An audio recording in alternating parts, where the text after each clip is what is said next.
Hey, Nation, back with Don Crowley out of what has been a little bit wet Seattle area A little this bit, fall. a little bit. Holy cow! I should be wearing my water wings, Harry. You literally set the record. Yes, yes, and we live right on the Green River, Oh which man. is high. We're not in danger of anything. I mean, our house is up high enough that if it was a problem, it'd be a big problem. But I'm watching the water go up and up and up, and it's going faster and faster and faster, and we see the Yeah. ducks just screaming by on the river. There we go. Well, hey, want to talk about IT Nation. You and I got to meet up there. And so first of all, what was your role at IT Nation? So I presented 5 different breakout sessions on Wow. topics of appeal to MSPs and VARs and the typical ConnectWise clientele on topics related to human relations. So we talked about how to hire, manage, and retain high-performing tech employees. We talked about stereotypes, labels, and generations. We talked about the 5 principles of IT customer service success, which you and I've talked about. And we did Yep. one on stress management as well. And then we also did one on getting your message across. So public speaking for IT pros. So it was great. And this is I think this is my 6th year of speaking at IT Nation, various IT Nation events. And they're just such a great organization, as you know. Yeah, they are. On the stress management, a question in fact, since I saw you, I've committed to a daily morning walk. I was just, I had my cup of coffee and I was just not settling down to my liking. Cut back on the coffee, but I do a 30-minute walk every day.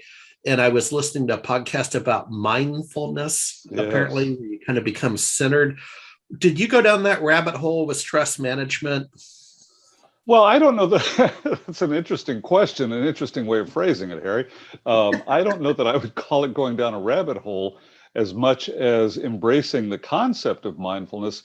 And as you do your walking, you can do mindful walking, where you try to be aware of each step and each movement that you make and how your body is moving, and you think about it as opposed to walking the way most of us do, which is absent-minded. I mean, we do it instinctively, intuitively, but we don't think about it. Well, in mindfulness, whether it's walking or doing anything else, you are aware of what you're doing, and you are intentional about making the choices that you make about your stride, and you're intentional about, as you walk, being aware of the environment. My wife is wonderful at this.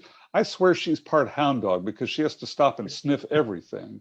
But that's her being very, very mindful and aware of her environment. And I'm really glad to hear that you're doing this, because this is a great tool for stress management. Walking, and especially mindful walking, is a great way of bringing your stress levels down and making it more manageable. So good for you.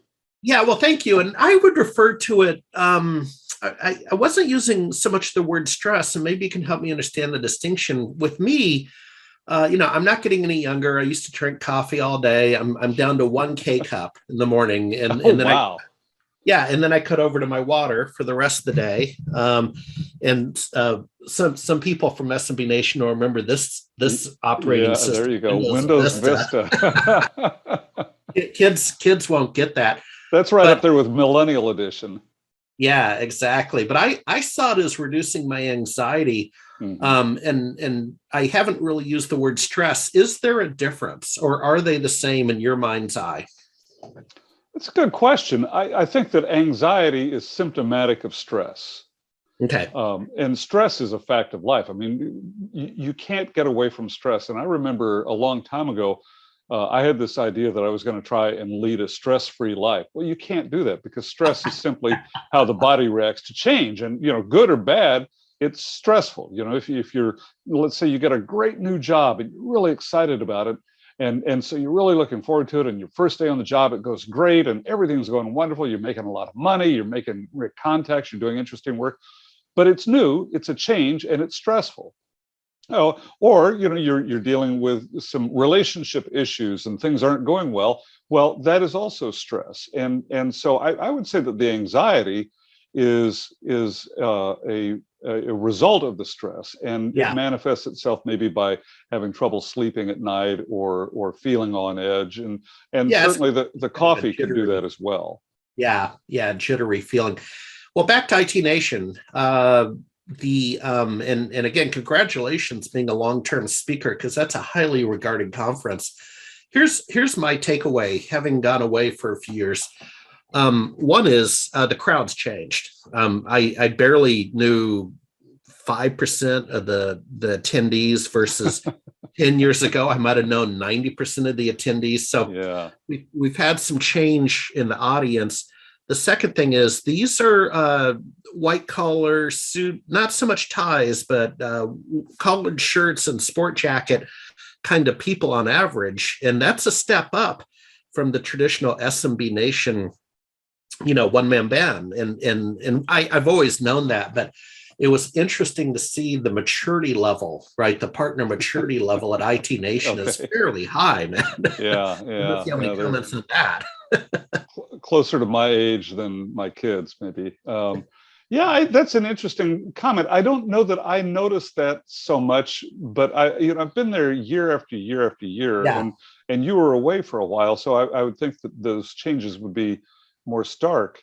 But I also think that the industry is changing, and that we are becoming more and more integrated with the business mainstream, as opposed to there was an article in the Wall Street Journal this week about whether we even need IT departments, because they've become in some cases an island, and they're saying that we need to be more integrated. Well, I think that's already happened to a great extent, and that IT people are now part of business processes, and the really smart ones, the really successful ones, are already thinking about the impact of what they do on business processes, and the impact of business processes on technology, and how to merge them to achieve a business outcome, as opposed to technology for the sake of itself. And the reason I kind of went off on that tangent is because you were talking about the different types of people you saw at IT Nation, and there being more management level and more ownership level.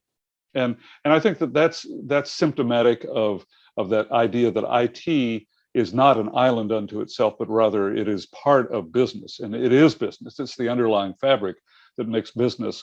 Business in the very broad sense could be nonprofit, could be education, government, but it makes the business world run. Yeah. And then maybe my final observation, and it really was healthy to, in a sense, be away and then come back, right, with fresh eyes.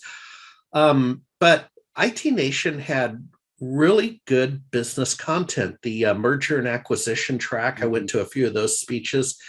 And that's different from some other large conferences I've gone to with by competing platform companies of one stripe or another, where their conferences tend to be keystroke, these are the new features, this is Yeah. how you do it. And IT Nation had some of that, but I haven't seen as much almost graduate level business stuff at some of these other large conferences, if that makes sense. Yeah, it does. It makes complete sense, and I think that is indicative of ConnectWise as an organization overall, that they take a holistic approach to the systems that they create and to their clients. And the idea that I notice at ConnectWise is that they're really all about your overall business success. And oh, by the way, technology is a big part of it. But let's talk about your overall success, not just as you put it, the keystrokes and mouse movements. Yeah. Well, we'll end on this. What's next? We're events and big assumption, assuming events are all good again. Well, there's always hope, but the interesting thing along those lines is that I did more keynote speeches in 2021 than I've done in my entire speaking career, but virtually all of them except ConnectWise were done virtually. Yeah. And I think we're going to continue to see a lot of that, and we'll continue to see some return to in-person events. Certainly, I mean, ConnectWise, IT Nation was a great event, as you know. It was inspiring, it was motivating, it was invigorating, Yeah, as it always is. they did a good And job. part of that is because it was in person. But I think we're going to continue to see an awful lot of virtualized events, because we can package them up in 15 or 30-minute segments. You can watch them from your desk. I mean, all the benefits. I don't need to Yeah. recap all of those. And so my sense as a professional speaker and as an author is that that's what I'm going to be doing more of. And in fact, you can see behind me, we're in the process of creating a video studio out of my office with that in mind. Yeah. All right. Well, happy holidays. And to Onward you too. 2022. Thank you. Yeah, likewise. Thanks, Harry. Take care, everybody.